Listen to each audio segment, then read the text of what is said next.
오늘 저는 사랑하면 담대해집니다 라는 설교 제목을 가지고요, 오늘 말씀의 은혜를 나누고자 하는데, 지난주에 우리가 함께 나누지 못한 한 부분이 있어요. 그래서 그것을 두 가지 설교를 한 가지에 몰리다 보니까 예화로 좀 마음을 열고 함께 좀 설명을 하면 좋을 텐데, 오늘은 말씀을 바로 시작을 해야 될 것 같아요. 오늘 말씀의 시작은 13절입니다 13절의 말씀이 어떻습니까? 내가 하나님의 아들의 이름을 믿는 너희에게 이것을 쓰는 것은 이라고 얘기하면서 요한 1서를 마무리 지면서 내가 왜 이 요한 1서를 너희들에게 썼는지에 대해서 말씀을 하고 계세요. 그 분명한 이유에 대해서 이야기를 하고 계시면서 이 요한 1서의 편지를 정리하고 있는데, 그 이유가 뭐냐 하면 너희로 하여금 너희에게 영생이 있음을 알게 하기 위해서 이 서신서를 써 내려갔다라고 말씀하고 있는 것입니다. 여기서 알다라는 이 용어는요, 그냥 우리가 지식적으로 안다는 것이 아니라 확신을 가지다, 의심하지 않다, 확실하다는 그런 뜻을 가진 단어입니다. 그러니까 영생에 대해서 너희는 확신을 가지고 의심하지 말고 확실하게 알게 하기 위해서 이 요한 1서를 써 내려갔다는 거예요. 그러면 우리가 이제 요한 1서를 다 마무리 짓는 이 시점에서 저는 우리 성도님들에게 한번 질문을 해야만 하죠. 우리 성도님들은 영생을 믿으십니까? 이제 우리가 좀 크게 이제 아멘 연습을 해야 될 것 같아요. 이제 아멘 하는 소리에 우리가 같이 마음도 확 열리고, 서로 우리도 나만 은혜 받는 게 아니고 같이 은혜 받고 있구나, 그러면 생각이 드니까, 영생을 믿으십니까? 예, 아멘. 우리는 영생을 믿는 자예요. 근데 우리가 알고 있는 영생과 세상 사람들이 알고 있는 영생과는 좀 다른 것 같아요. 세상 사람들 중에, 하나님을 믿지 않은 사람 중에 영생을 가장 강력하게 원했던 한 사람이 있습니다. 그것은 진시 황제예요. 그렇죠?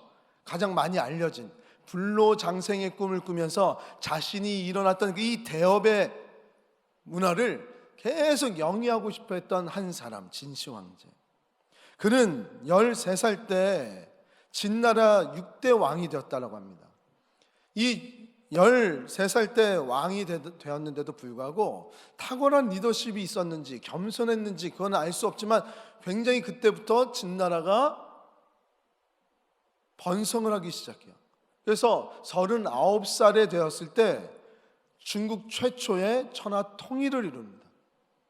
이 막대한 영토의 천하를 한 나라가 짊어지고 있다 보니까 왕의 칭호로서는 걸맞지 않다라고 생각을 했어요.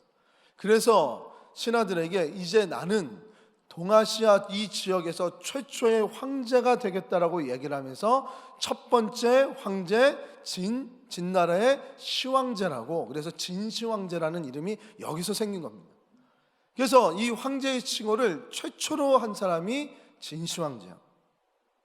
그러면서 이 진시황제는 자신의 아들, 계속 이 나라의 황제가 이어나갈 때마다 2세 황제, 3세 황제, 4세 황제, 5세 황제를 꿈꾸면서 1000대까지 이어나가기를 꿈꾸며, 자신도 이 1000대의 영광을 자기 죽지 않고 맞이하기를 원했던 거예요. 그래서 불로장생의 그런 많은 좋은 음식도 먹고 약도 개발했던 것입니다. 그런데 이런 영원할 것 같고 영원히 존속할 것 같던 이 진나라는 어떻게 된지 우리가 너무나도 잘 알고 있죠. 진시 황제는 천하를 통일하고 난 뒤 11년 뒤에 만 50세, 그의 나이 50세에 죽게 됩니다. 그리고 그의 2세 황제, 그새 2세 황제는 주위의 많은 사람들의 공격을 받아가지고요, 그 스트레스를 이기지 못하고 자살하고 죽었습니다. 3대 그 자신의 손자까지 황제의 칭호를 받으며 진나라의 황제가 돼요. 근데 3대 손주에 가서는 우리가 너무나도 잘 알고 있는 유방에게, 모든 전투에 져서 유방에게 끌려가서 이 진나라는 다 소멸되게 됩니다. 영원할 것 같지만 이 세상에서는 영원할 것이 없어. 끝이 없을 것처럼 계속 진행될 것처럼 그 영광과 부가 지속될 것 같지만 이 세상에 영원한 부와 영원한 기업과 영원한 나라는 존재하지 않습니다. 그런데 오늘 우리에게 주신 이 말씀은 영생이 있다는 것을 알게 하신다. 확정하게 하시고 의심하지 않게 하시고 확실하게 알게끔 이 말씀을 우리에게 주었다는 거예요. 이 영생을 알 수 있는 사람, 영생의 삶을 살아가는 자들은 누구라고 얘기합니까? 하나님의 아들을 믿는 자래요. 그 하나님의 아들을 믿는 자는 또 누가 하나님의 아들을 믿는 자라고 요한서신은 계속 얘기하고 있죠. 그의 뜻하신 바대로 사랑을 실천하는 자가 하나님의 아들인 것을 믿는 자라고 계속 얘기한 거 아닙니까? 요한서신 첫 번째부터 지금까지. 그러니까 이 영생을 아는 사람은 사랑하는 자예요. 요한복음 13장 34절, 요한복음은 우리 요한서신이 요한복음의 참고서 역할을 한다 그랬잖아요. 그래서 이 요한서신을 해석하려면 요한복음을 항상 봐야 되는데 13장 34절에 이 말씀이 있습니다. 새 계명을 너희에게 주노니 서로 사랑하라. 내가 너희를 사랑한 것 같이 너희도 서로 사랑하라라고 말씀하고 계세요. 그러니까 새 계명, 하나님의 뜻은, 이 계명은 서로 사랑하는 거예요. 서로 사랑하는 믿음을 가진 자들이 영생을 알게 될 것이고 이 영생에 대해서 흔들림 없이 살아갈 수 있다는 말씀이에요. 우리는 이미 이제 영생을 얻은 자입니다. 우리가 얻은 영생은 그냥 아주 오랫동안 살아가는 것이 우리의 영생의 개념이 아니에요. 그리고 영생은 우리가 죽은 뒤에 천국 가서 얻어지는 그 삶이 영생이 아니라는 사실입니다. 영생에 대해서 우리가 바로 알고 나가야 되는데요, 하나님의 아들을 믿을 때 우리는 영생을 얻게 되는데 그 순간부터 그 사랑을 실천하며 그 믿음을 가지고 살아가는 그 시점부터 우리는 영생의 삶을 살아가게 됐다는 거예요. 그러니까 영생은 미래의 소망이 아니라요, 지금 현 시점에서 우리가 소유하고 있는 은혜이며 우리가 오늘 이 시점에서 살아가고 있는 이 현실이 바로 영생의 삶인 것을 믿으셔야 한다는 사실입니다. 아멘? 아멘? 예. 그러기에 우리는 지금 예수님을 하나님의 아들로 믿는 그 순간부터 우리는 영생의 삶을 살아가고 있는 거예요. 언젠가 주님께서 다시 재림하셔서 모든 심판을 이루실 그때 우리는 완전한 영생의 삶을 살아갈 수 있고, 지금 무엇인가 빈약하고 조금은 완전하지 아니하는 그 영생을 경험하며 그 영생의 때를 어떻게 살아가는지를 말씀을 통해서 배워나가는 거거든요. 우리가 그 영생의 삶을 누리는 자들의 삶이 바로 이런 것이다라고 말씀을 해주시는 건데, 이 영생의 삶을 살아갈 때 우리는 그냥 말씀드렸듯이 오랜 시간 그냥 죽지 않고 살아가는 것에 의미를 두는 것이 아니에요. 그냥 죽지 않고 사는 것이 얼마나 고통스러운 건지 아시죠? 영화를 우리 모르죠. 그렇게 사는 사람이 없으니까. 근데 우리 뭐 외계에서 온 그댄가, 그리고 뭐 공유도 죽지 않고 뭐 이렇게 잘생긴 사람들이 꼭 죽지 않더라고요. 예? 그러니까 저는 이제 제때 죽을 것 같은데 이제 꼭 그런 사람들이 오래 살다 보니까 너무 지치잖아요. 그러니까 드라마에서 영화에서 보면 죽지 않고 산다는 것이 얼마나 힘들어요. 근데 우리 영생도 그냥 오랜 시간 그냥 계속 살아가는 것이 아니라 우리가 살아가는 영생의 시간은 하나님과 함께 동역하며 하나님의 뜻대로 살아가는 그 생명을 주어지는 것 안에서 하나님과의 관계에서 영원한 시간을 보내는 자라는 삶입니다. 하나님과 관계에서 우리는 영원의 시간을 살아가는 자답게 삶의 기능을 보이며 삶의 역할을 하며 살아가야 된다는 거예요. 아무 무의미하게 우리는 영생을 살아가는 자들이 아니에요. 그 안에서 가치가 있고요, 기능을 하고요, 역할을 합니다. 그 역할을 잘 감당하기 위해서 오늘 우리는 알아야 될 것이 있는데, 그것이 바로 14절부터 17절까지의 말씀이에요. 그 역할을 잘 감당하기 위해서, 하나님과의 관계를 잘 감당하기 위해서. 그러니까 오늘 14절부터 17절까지의 말씀은 우리에게 주신, 영생을 살아가는 자에게 주신 특권을 우리에게 보여주고 계시는 거예요.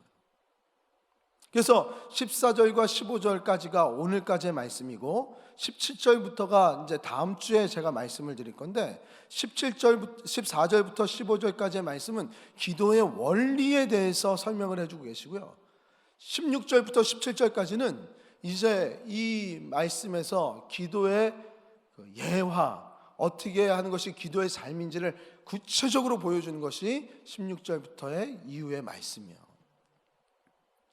그래서 14절부터 17절까지가 사실은 한 덩어리인데, 이 14절부터 17절까지 구하라는 단어가 제가 한번 다 세봤어요. 계속 읽으면 읽을수록 구하라는 말이 계속 반복적이니까. 한국어 성경으로는, 번역의 성경으로는 총 6번 나옵니다. 구하라고 구하라고 구하라고. 근데 헬라어에는 총 7번 나와요. 그러니까 한국어 성경에 번역될 때 이 구하라는 단어와 유사한 의미의 단어에 녹아져 있는 한 단어가 있는 거예요. 그러니까 이 짧은 이 편지의 글 안에서 구하라고 구하라고 구하라고, 구해야만 한다고, 영생을 살아가는 자들은 반드시 그 하나님 앞에 구해야 된다고 구해야 된다고, 왜 이렇게 얘기를 할까요? 반복해서 영생을 살아가는 자들에게는 구하는 것이 너무나도 중요한 일이니까. 그래서 이것을 강조하는 거 아닙니까? 구하는 것은 기도하는 삶이죠. 영생을 살아가는 자들에겐 기도는 굉장히 중요합니다.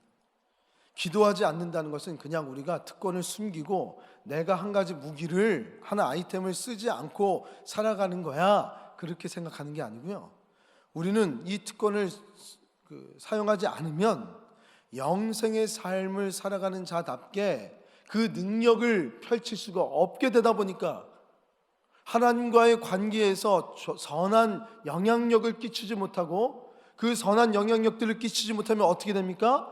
하나님과의 관계가 어긋나서 영생의 삶을 살아가지 못할 뿐만 아니라 구원의 은혜에도 동참하지 못하며 죄의 길로 가는 거예요.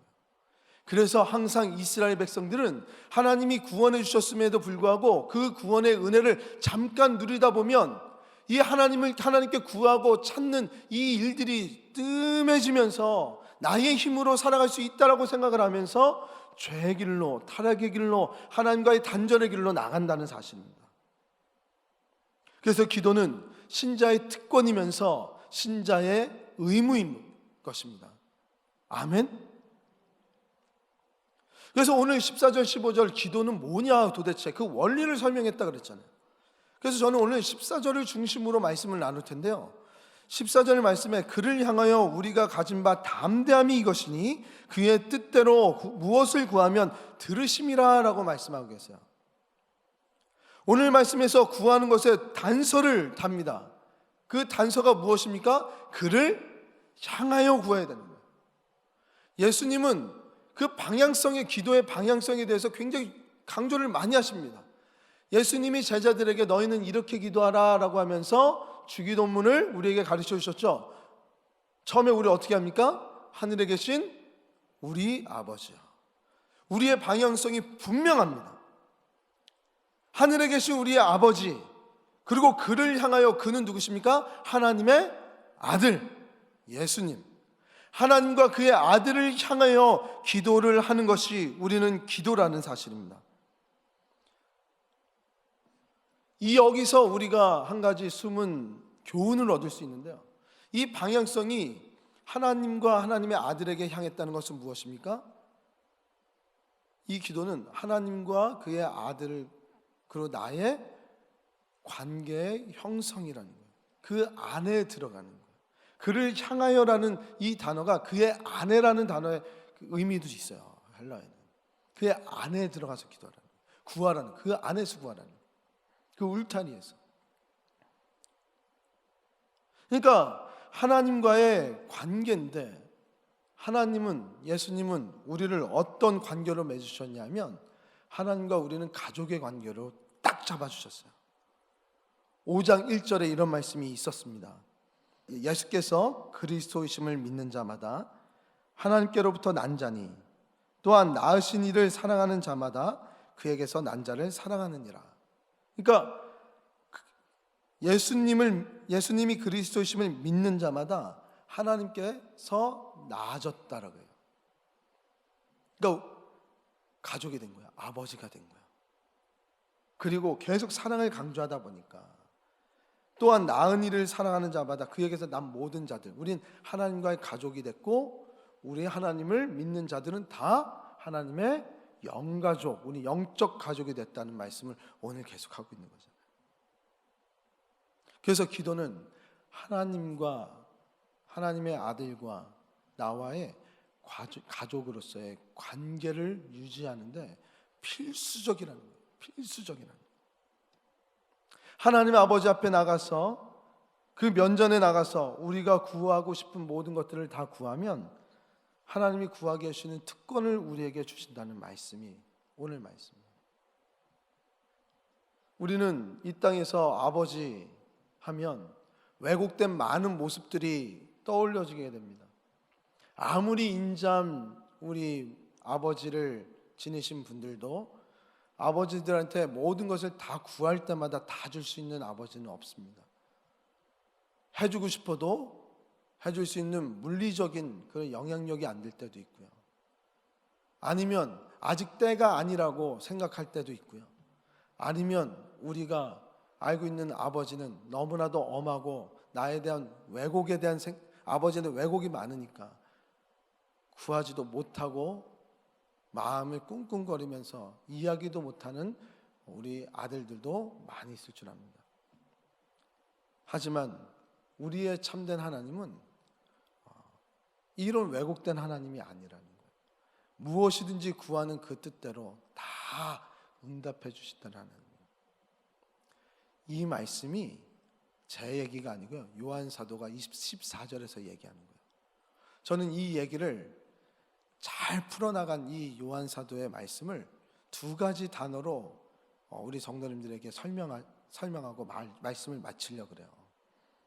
하나는 담대함이라는 단어입니다. 우리가 이 14절에서 정말 눈여겨봐야 될 단어는 담대함이에요. 그리고 또 하나의 단어는 그의 뜻대로라는 단어예요. 이 두 가지 단어에 이 의미가 다 녹아져 있어요. 이 비밀을 우리는 알아야 돼요.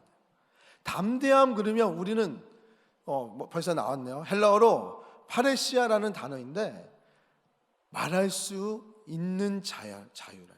편하게 이야기할 수 있는 자유.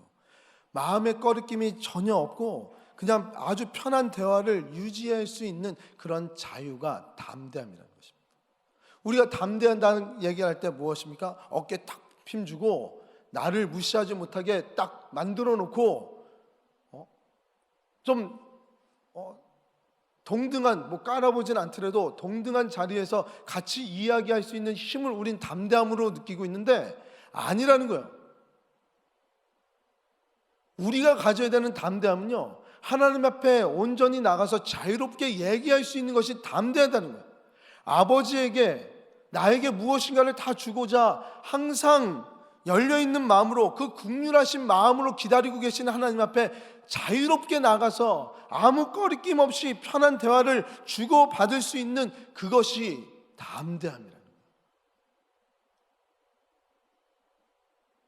왜 이런 담대함이, 이런 편안함이 우리에게 생겼습니까? 이런 편안함은 하나님이 우리를 너무나도 사랑하셔서 그래요. 독생자 예수 그리스도를 우리에게 주실 만큼 우리를 너무나도 사랑하시고 자신을 죽일 만큼 사랑하신 그 인자가 넘쳐나신 우리의 아버지시기 때문에 우린 편하게 가서 아무 꺼리낌 없이 얘기를 할 수 있고 오해 없이 얘기를 할 수 있다는 사실입니다. 우리 부모님들에게는 주저할 수 있는 많은 이야기들조차도 하나님에게는 모든 것을 다 얘기를 할 수 있고, 우리 하나님은 우리를 적극적으로, 마치 돌아온 탕자가 돌아왔을 때 그 아버지가 맨발로 그의 아들을 맞이하기 위해서 뛰어나간 것처럼, 우리가 간구를 할 때, 편안하게 얘기할 때마다 하나님은 나오셔서 우리를 안아주시는 거예요. 응답해 주시는 거예요. 우리를 늘 돕기를 원하시는 하나님이시라는 거예요. 믿으십니까? 히브리서 4장 16절에 보면, 그러므로 우리는 긍휼하심을 받고 때를 따라 돕는 은혜를 얻기 위하여 은혜의 보좌 앞에 담대히 나갈 것이니라. 은혜의 보좌에 담대히 나간다는 것은 뭐예요? 편안하게 나오라는 거죠. 아멘? 우리 교회 편안하게 오시면 됩니다. 편안하게. 은혜의 보좌 시인소니까. 이 참 교회 이름이 너무 좋아요. 우리 교회는 진짜 은혜의 보좌 시인소니까. 마음이 거리낌이 있을 때, 교회를 향하는 그 길목에서 마음이 거리낌이 있을 때 참 편안하게 오시는. 하나님은 이렇게 우리를 너무 사랑하셔서 편안하게 얘기하는 것을 다 응답해 주시는데요, 한 가지 조건을 달고 계세요. 그 조건이 무엇입니까? 그의 뜻대로라는 단어입니다. 우리는 그의 뜻대로 기도할 때, 하나님 앞에 나와서 자유롭게 얘기를 할 때 하나님이 응답해 주는 거예요. 근데 우리는 하나님의 뜻대로 기도한다는 것에 대해서 참 여러 가지 해석을 하며 살아가고 있죠. 제가 여기가 그 제자훈련반이고 소그룹반이면 제가 물어볼 거예요. 그럼 그의 뜻대로라는 그 의미는 무엇일까요? 제가 물어봤을 거예요. 그럼 다양하게 얘기했죠. 하나님 말씀대로 고귀하게 고결하게 사는 것이 하나님의 뜻대로라는 것입니다. 말씀에 치우치지 않고, 한쪽으로 치우치지 않고 말씀대로 살아가기 위해서 늘 자신을 희생하며 헌신하는 것이, 그것이 하나님의 뜻입니다. 죄를 짓지 않는다든지 뭐를 한다든지 그런 얘기들을 참 많이 할 거예요. 그렇죠? 하나님 뜻대로 생각하면 벌써 우리는 많은 것들을 생각하잖아요. 그런데 요한서신에서는 하나님의 뜻대로 구하는 것을 무엇이라고 얘기합니까? 예? 사랑 아닙니까? 요한서신은 요한복음의 참고서입니다. 그래서 요한복음을 꼭 요한복음을 통하여서 해석을 해야 돼요. 자, 요한복음 13장 34절에 이런 말씀이 있어요. 새 계명을 너희에게 주노니 서로 사랑하라. 내가 너희를 사랑한 것 같이 너희도 서로 사랑하라. 계명이 뭐예요? 하나님의 뜻이죠. 하나님의 뜻은 무엇이래요? 서로 사랑하라는 거예요. 사랑이 모든 것입니다. 사랑하는 자마다 하나님을 믿는 자고, 사랑하는 모습을 통해서 우리가 하나님의 제자인 줄 알게 되는 거예요. 그래서 여기서 하나님의 뜻대로, 그의 뜻대로라는 것은 그의 사랑대로, 사랑으로 구하면 무엇이든지 다 응답해 주겠다는 거예요. 내 뜻대로가 아니고요, 하나님의 뜻대로, 그 사랑대로, 우리를 구원해 주시는 그 사랑대로. 십자가 안에서 누구를 조건 달고, 이 십자가의 은혜를 조건 달고 너는 돼 안 돼 그거 아니잖아요. 하나님 예수님 앞에 나와서 모든 것을 구하고 회개를 하고 그로 인해서 참된 자유를 얻는 모든 자들이 어떻게 그렇게 자유를 얻었습니까? 하나님의 사랑, 그 뜻, 구원하고자 하는 그 뜻, 영생을 알게 해주시고 생명을 알게 해주시는 그 뜻, 그 뜻을 이루기 위해서 예수 그리스도가 이 땅에 십자가로 달려 돌아가신 거 아닙니까? 그 사랑 때문에. 오늘 말씀은 영생을 경험한 자는, 그 영생을 살아가는 자로서 사랑을 통하여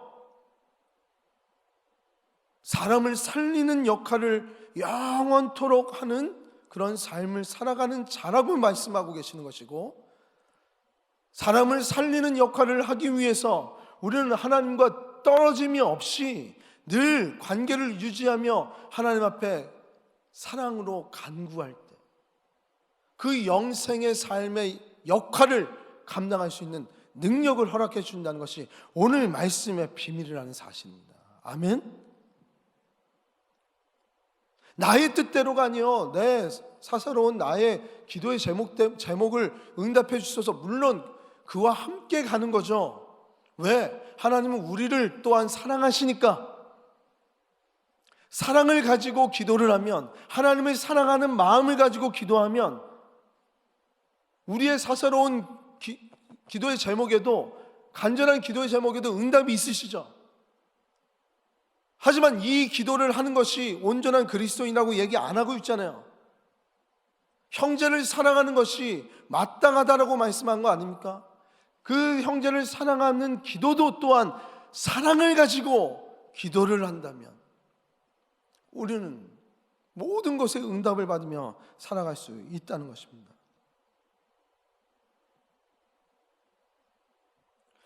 우리는 5만 번 기도의 응답을 가진 조지 뮬러의 이야기를 아마 많이 들으셨을 줄 알아요. 모르시는 분들도 계시겠지만, 조지 뮬러는요, 어려서 10대 때 참 고약한 삶을 살았습니다. 아주 그냥 이 망나니도 이런 망나니가 없을 정도로 그렇게 살았어요. 부모의 돈을 상습적으로 갈취해서 훔쳤고요. 이런 면에서는 저도 100원씩 늘 훔쳤으니까 조지 뮬러가 될 가능성이 좀 있는데, 오락실 가려고 저도 100원씩 엄청 혼났어요. 저도 진짜. 근데 저보다 큰 돈을 상습적으로 훔치고 탕진하고 거짓말과 음란과 방탕한 삶을 살면서 10대 때 음신을 지키고 10대 때 음란한 삶을 살아가니까 정말 그 음란한 삶 때문에 무서운 질병에 걸려서 죽을 뻔한 경우가 2번이나 있고, 교도소를 들락날락거렸고, 아주 고약해도 이렇게 고약한 10대가 없을 정도의 삶을 살았던 사람이 조지 뮬러. 그런데 어느 순간 이 친구가 기도 모임에 따라갔다고 합니다. 이 기도 모임에서 그는 사랑을 느낀 거예요. 이 기도 모임에서 참 하나님을 발견한 거예요. 자신을 위해 기도해 주는 그 뜨거운 눈물이, 그 사랑이 이 고약한 10대를, 그 인생을 바꾸게 된 거예요. 어머니의 눈물이, 어머니의 기도가, 눈물의 기도가 왜 위대합니까? 자식을 향한 깊은 사랑이 있어서 그런 거 아닙니까? 그 어머니의 기도의 눈물을 바라보는 아들은 그 사랑을 느끼니까 딴 길로 나갈 수가 없는 거예요. 마찬가지로 조지 뮬러도 이 사랑을 이 기도의 모임 안에서 느끼게 됩니다. 그러면서 새로운 삶을 살아가겠노라고 다짐을 해요. 그래서 그는 자신의 고향을 떠나서 영국으로 향합니다. 영국에서 하나님이 기뻐하시는 일을 하고 싶어 했어요. 하나님은 무엇을 기뻐할까? 무엇을 기뻐할까? 무엇을 기뻐할까? 기도하면서 하나님이 기뻐하시는 일을 하게 하여 주옵소서. 기도하다 보니까 시편 63편에 이런 얘기가 있는 거예요. 하나님은 고아의 아버지라고. 하나님은 내가 고아들을 살필 때 고아들의 아버지니까 너무 기뻐하시겠구나. 내가 사랑하는 하나님이 너무나도 기뻐하시겠구나 생각을 하면서 그는 고아들을 불러서 고아원을 하기 시작했습니다. 처음엔 화려하지 않았어요. 1명, 2명을 데려다가 자신의 집에서 같이 자라며 같이 양육을 성장을 시켰습니다. 이 아이들에게 먹을 것이 없을 때마다 사랑의 마음으로 기도하며 간구했습니다. 이 아이들을 위해서 사사로운 자신의 이익을 위해서 기도하는 것이 아니라 그는 끝까지 이 아이들을 위해서 기도하였습니다. 그러면서 이런 기도의 응답을 많이 받은 5만 번이나 받은 이 조지 뮬러가 기도의 응답을 받을 수 있는 비법을 그의 책에서 우리에게 소개해 줬는데요, 바로 이 내용입니다. 보좌를 움직이는 기도는 바른 동기로부터 시작되는 기도이다. 하나님은 기도하는 사람의 시간이나 형식이나 형식보다 그 동기를 눈여겨 보신다. 시간이나 형식이나 다른 어떤 것보다 그 동기를 눈여겨 보신다는. 조지 밀러의 동기는 무엇입니까? 하나님을 향한 사랑 아닙니까? 하나님 무엇을 기뻐하실까? 그래서 고아들을 불렀어요. 양육시켰어요. 이 고아들을 잘 하나님의 말씀대로 잘 양육하기를 원했고, 성장을 할 때 발달에 맞는 영양분을 줄 수 있는 음식이 필요했고, 교육이 필요했고, 옷이 필요했고, 이 사랑의 마음으로 하나님 앞에 이 아이들을 먹이고 살리는 일에 대해서 구체적으로 기도하였을 때 5만 번이라는 놀라운 기도의 응답을 받은 기도의 능력자가 된 것입니다. 그렇게 그는 15만 명의 아이를 양육한, 그 당시에 고아들의 아버지라고 불리우는 사람이 되었습니다. 잘 보세요. 조지 밀러가 어떻게 불렸다고요? 고아들의 아버지. 고아원을 조지 밀러는 왜 했어요? 하나님이 말씀의 고아들의 아버지라는 얘기를 듣고 하나님이 기뻐하시는 일을 하다 보니까 자기가 하나님의 이름이 되었네요.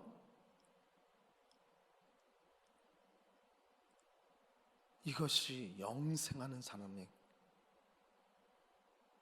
삶이라는 거예요. 하나님의 이름은 여러 개입니다. 기묘자라 모사라, 임마누엘이다, 할렐루야다, 엘로힘이다. 여러 가지 이름이 있어요. 작은 예수로서 예수님을, 하나님을 드러내는 자로서, 하나님의 형상으로서 하나님의 기쁨을 위해서 영생의 삶을 대화를 하며 살아갔더니 바로 하나님의 이름이 우리들을 통해서 비춰지는 거예요. 아멘? 영생의 삶을 사는 자는 바로 이러한 삶을 사는 자입니다. 나의 이름을 남기는 자가 아니고요, 하나님의 이름을 남기는 자고요, 나의 영향력을 발휘하는 것이 아니고요, 하나님의 영광을 내비치는 것이 바로 영생의 삶을 사는 자들이에요. 나의 이기적인 것만 기도하는 것이 아니라 이 영원한 것을 추구하면서 영원하신 하나님을 징송하며 살아갈 수 있는 그 관계의 깊은 곳에 있어서 하루하루를 기도하는 것이 우리의 삶이라는 거예요. 사랑하는 시흥속교회 성도 여러분, 지금 기도하는 것이 어렵습니까? 기도의 소리가 멈춰졌습니까? 그렇다면 왜 기도의 소리가 멈춰졌습니까? 곰곰이 생각해 보시면 바로 사랑이 없기 때문에 그런 거 아닙니까? 하나님을 사랑하지 못하고, 이웃을 사랑하지 못하고, 내 자신을 사랑하지 못하고, 사랑 안에서 함께하지 못하기 때문에 기도하지 못하고 주저하고 기도할 힘이 없어서 지금도 힘든 삶, 나를 의지하는 삶, 세상을 의지하는 삶으로 살아가고 있지는 않습니까? 사랑하면 담대해질 수 있습니다. 사랑하면 주님 앞에 기쁘게 나올 수 있는, 하나님 앞에 기쁘게 나오는 자들아 영생의 삶을 사는 자들이에요. 사랑을 가지고 기도를 하래요. 그래서 오늘 설교 제목이 사랑하면 담대해집니다요. 하나님 앞에서 편안해지고 사랑을 가지고 기도했더니 우리 주위에 있는 이웃들이 형통해지고, 바로 그래서 저는 우리 시흥속교회가 지금 송구영 심예배 때 제가 준비하는 우리 시흥속교회 미래 청사진이 있어요. 우리 교회는 비전 선포식을 저는 30일 날 할 건데, 송구영 신예배 때 많이들 와주세요. 정말 우리 기도해야 될 때입니다. 지금 우리 교회는 모판 사역을 하려고 합니다. 모판 사역. 흙으로서 살아가는 자들, 나의 힘으로 사는 게 아니야. 모판에 씨앗을 심으면 단단한 씨앗을 우리가 베끼려고 합니까? 그 흙이 막 베껴요? 너 베껴줘. 그래서 막 돌이 막 가서 막 으게요? 그럼 죽죠. 너 이거 껍질 벗겨야 돼. 벗겨야지 이곳에서 싹이 나와. 이거 내가 도와줄게. 이 껍질은 이거 내가 벗겨줘야지 더 쉽게 나올 수 있고, 이 껍질이 없어야지 그 안에서 생명력이 나온다. 그래서 벗기면 어떻게 됩니까? 죽죠. 모판은 무엇을 합니까? 그 씨앗을 품어주는 거예요. 사랑으로 품는 거예요. 그 필요한 양분을 공급해 주는 거예요. 물을 공급해 주는 거예요. 비가 오면 비를 제가 머금고 있어야 돼요. 힘들어요. 무엇인가 저장한다는 것은 그 내가 저장한 것을 풀어줘야 돼요. 흘려보내줘야 돼요. 그러면 여기서 기가 막힌 일이 있는데, 그 단단했던 우리의 죄와 같은 껍질이 한순간에 벗겨지면서 빵 하고 우리가 알지도 못하는 폭발력으로 인해서 새로운 싹이 전혀 다른 씨앗과 전혀 다른 형태의 줄기가 하나가 바짝 나옵니다. 계속 모판은 계속 사랑을 주는 거야. 기도해 주는 거야. 사랑으로 기도해 주는 거야. 어떻게 해요? 열매를 잘 자랄 수 있도록, 열매를 맺힐 수 있도록 계속 기도해 주는 거예요. 그 모판에 있었던 씨앗은 줄기가 자랍니다. 가지가 자라집니다. 시간이 지나면 열매를 맺습니다. 하나님이 하시는 거예요. 흙은 열매를 맺지 못합니다. 근데 흙은 자꾸 헷갈려해요.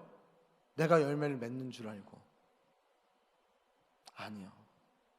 오늘 이 말씀은 뭐냐면, 사랑으로 감싸고 사랑으로 우리가 기도하면 이곳에서 영광이신 하나님, 능력이신 하나님이 모든 것을 다 너희에게 더하시라는 말씀입니다. 아멘. 아멘. 그것이 우리 시은속교회가 나가야 될 방향이고요, 우리 모든 교회들이 그것을 품고 나가야 되는 그 사명을 우리에게는 가진 줄 믿습니다. 왜 우리 힘으로 하냐는 거예요. 그거 다 죽어가는 거예요. 다 죽는 거예요.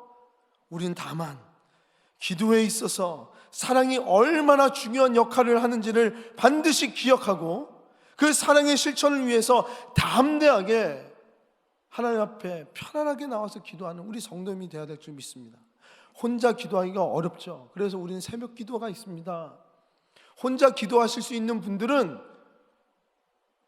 정말 같이 기도해도 너무나 다 모이는 곳에서 기도하는 게 더 있지만, 새벽 기도는 각자 자리에서 묵상 기도하셔도 돼요. 근데 기도하기가 어려운 분들, 그리고 그런 상황이 있으면 얼마나 좋은 환경입니까? 다 말씀도 나눠주고 그 안에서 같이 기도하는 동역자들도 있고 새벽 기도 나오는 거예요. 자꾸 기도하면 다른 생각이 나고 미움이 샘솟고, 기도하기가 너무나도 기도를 하면 30초 했는데 30분 한 것처럼 느껴지는 분들 금요일에 나오라는 거예요. 이번에 우리 장로님들과 함께 이번 금요일날 산기도를 갑니다. 이번 산기도는 정말 오랜 시간 각자 떨어져서 하나님과 깊은 교제를, 내가 씨앗이 돼서 하나님의 사랑에 먼저 들어가 보자는 거예요.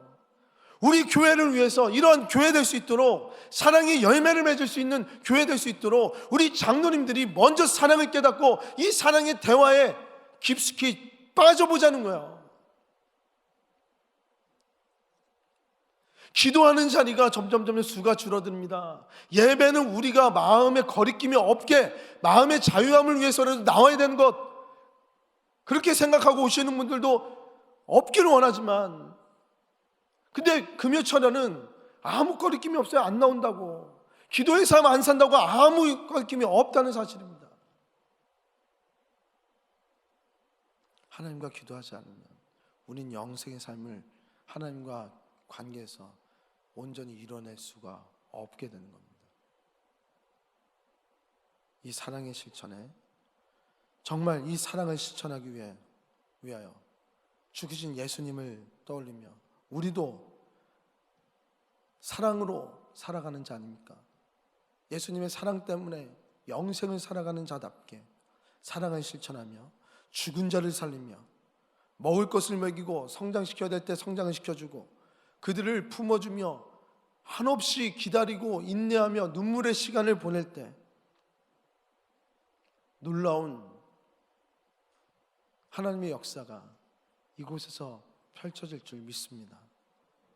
우리 성도님들의 가정에 이 영광이 있을 줄 믿습니다. 아멘. 다시 한번 크게 한번 하겠습니다. 아멘. 네, 아멘. 우리가 그런 삶 살 때 큰 영광이 있을 줄 믿습니다. 이 시간 우리 결단 찬양할 텐데